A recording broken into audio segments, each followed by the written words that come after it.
députés membres du groupe parlementaire du Front commun pour le Congo, FCC en sigle, venons de constater encore une fois une mascarade des théâtres qui viennent de se passer à l'Assemblée nationale, mascarade à l'issue de laquelle on vient d'invalider 4 députés nationaux.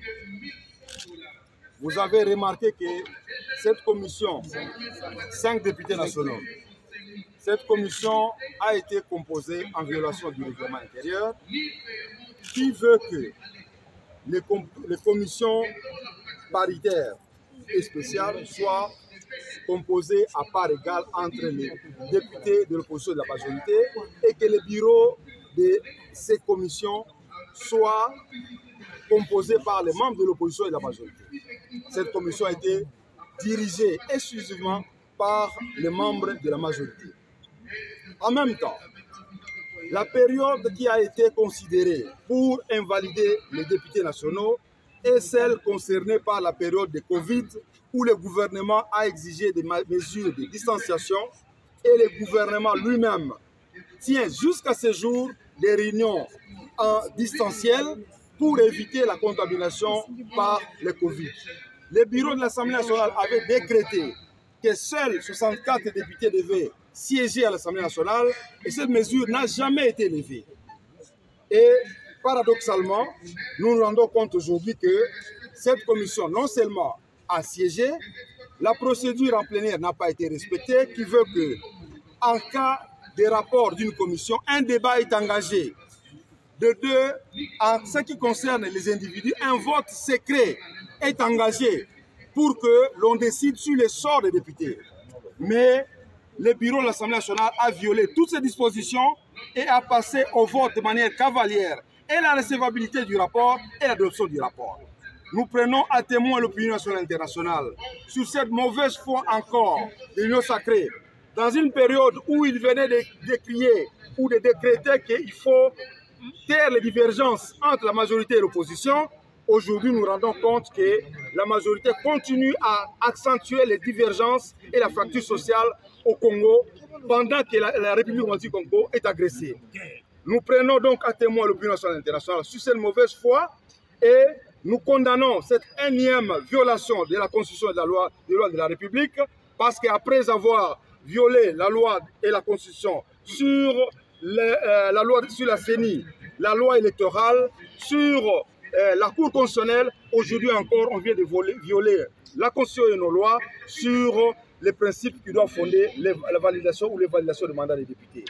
Et nous décrétons la suspension de la participation des députés aux plénières de l'Assemblée nationale jusqu'à ce que le rétablissement des droits des députés sera fait et de manière entière et totale. Quels sont les députés qui sont invalidés? Vous avez suffi qu'on fait les listes qui ont été publiées dans la salle. Merci. C'est à huis clos.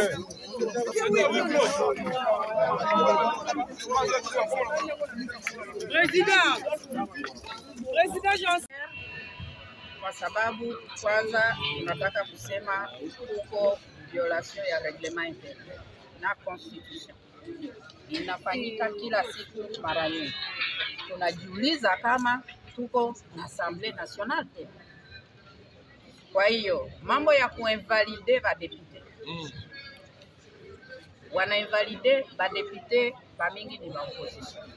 Ukiangalia kuna watu wenye walipresente madokuma yao ya kujustifie kwa nini hawakuwepo kwenye maplénière, na mimi niko moja wapo, nilikuwa invité, nilipresente, tabambia Marie-Ange Lukiana, Marie-Ange Mshobekwa, pardon, honorable Marie-Ange Mshobekwa alipresente, lakini wanamtoa na wengine wote wamewatoa.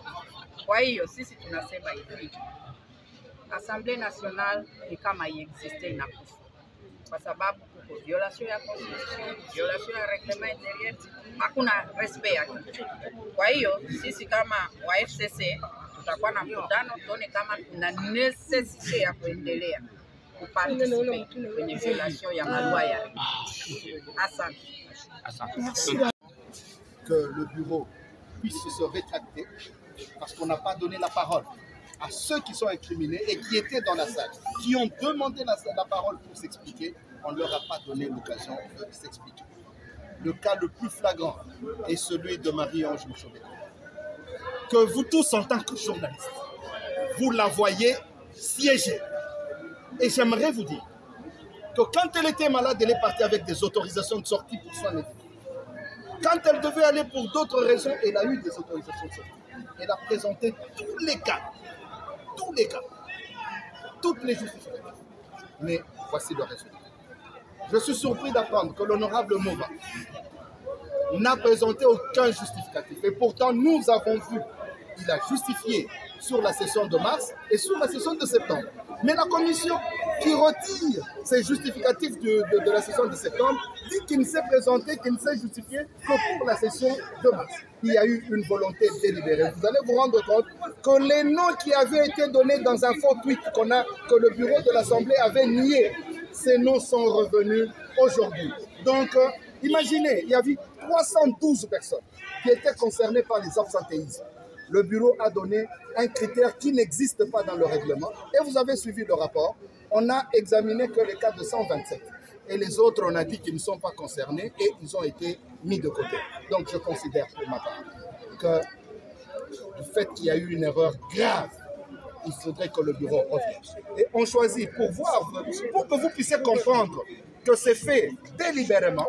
On le fait comme le dernier point à l'ordre du jour de la session et immédiatement après, on demande aux gens d'adopter, ou plutôt de recevoir et d'adopter le rapport. Ça ne s'est jamais fait.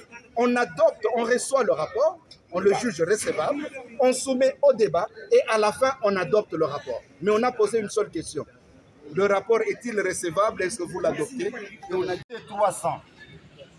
Il y avait des dizaines de l'opposition et des centaines de la majorité.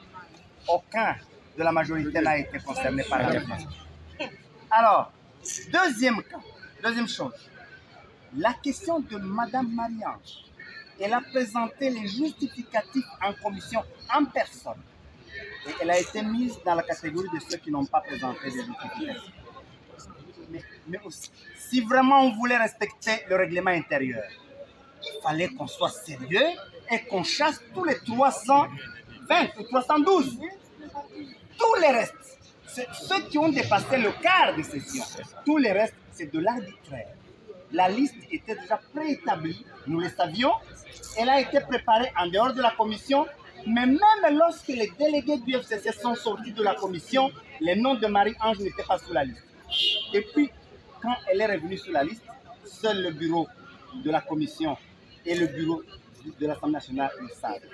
De telles injustices, de telles irrégularités, de tels arbitraires ne peuvent pas conduire la nation.